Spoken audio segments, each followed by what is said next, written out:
اعوذ باللہ من الشیطان الرجیم بسم اللہ الرحمن الرحیم معزز ناظرین سامعین السلام علیکم ورحمۃ اللہ وبرکاتہ۔ اسلامک کمرشل لا کی سیریز کی آج ہم تیسری نشست میں حاضر ہیں۔ آج کا ہمارا موضوع گفتگو ہے، جیسا کہ پچھلے لیکچر میں نے انٹیمیٹ کیا تھا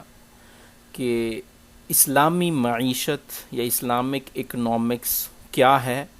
اس کے بارے میں ہم گفتگو کریں گے، چونکہ اس سے پچھلے والے نشستوں میں ہم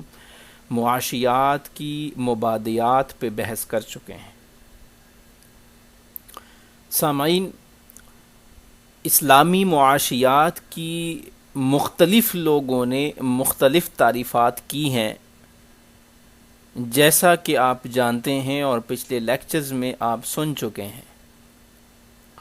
ان تمام تعریفات کی روشنی میں اسلامی معاشیات کی جامع تعریف کچھ اس طرح سے بنتی ہے کہ اسلامی معاشیات وہ علم ہے جس میں شریعت کے ان اصولوں سے بحث کی جاتی ہے جو بے انصافی کے ذریعے مادی وسائل کے حصول کو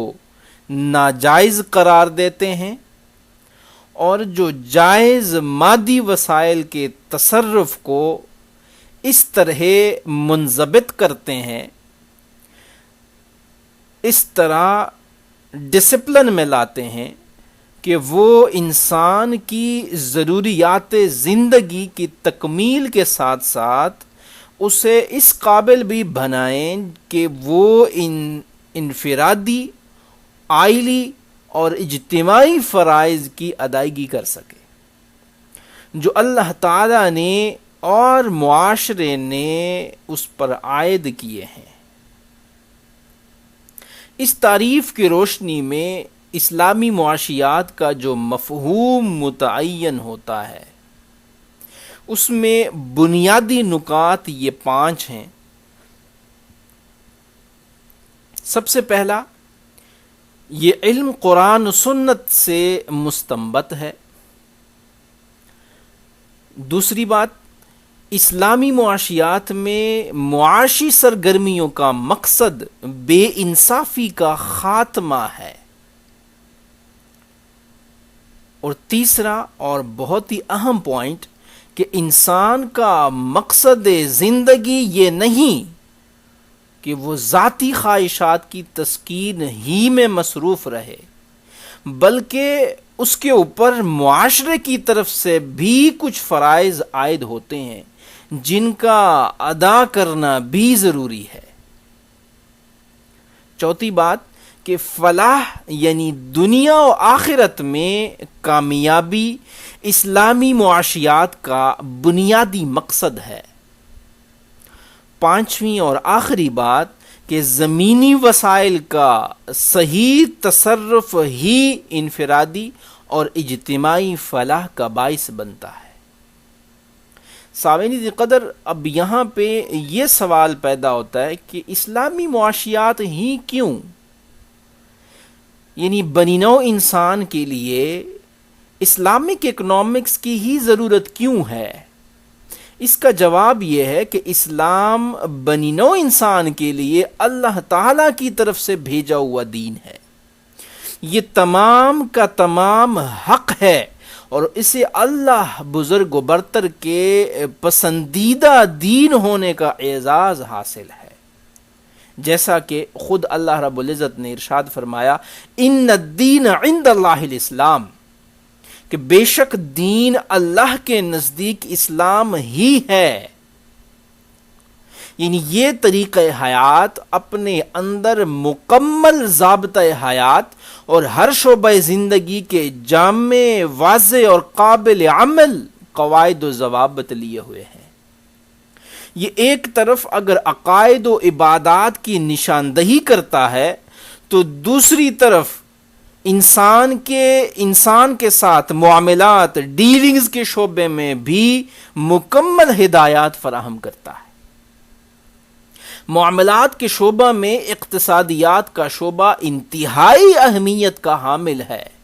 اسی لیے اسلام نے اس شعبہ سے صرف نظر نہیں کیا، بلکہ معاشیات میں اس کے بنیادی تصورات اور اصول دوسرے معاشی نظاموں سے مختلف ہیں۔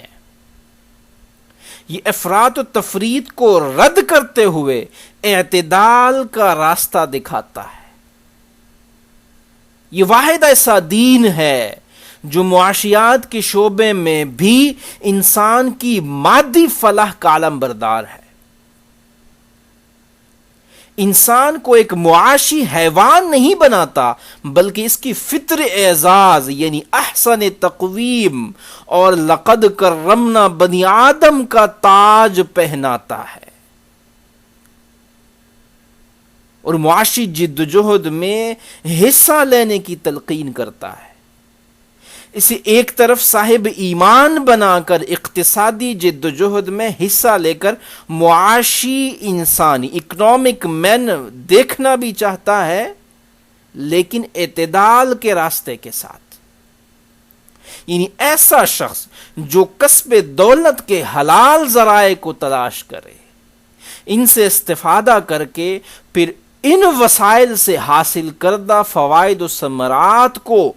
دین اسلام کی روشنی میں منشأ خداوندی اور ہدایت نبوی کے تحت عمل میں لائے۔ لہذا اسلامی معاشیات کا اگر ہم مطالعہ کرتے ہیں تو یہ اس لیے بھی ضروری ہے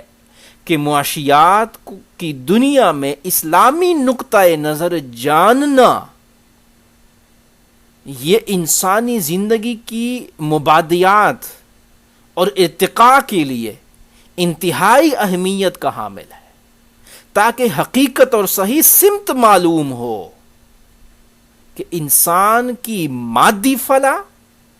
اور اس کے ساتھ ساتھ روحانی فلاح اور پھر آخرت کا جو تصور ہے اسلام کا، جہاں پہ انسان نے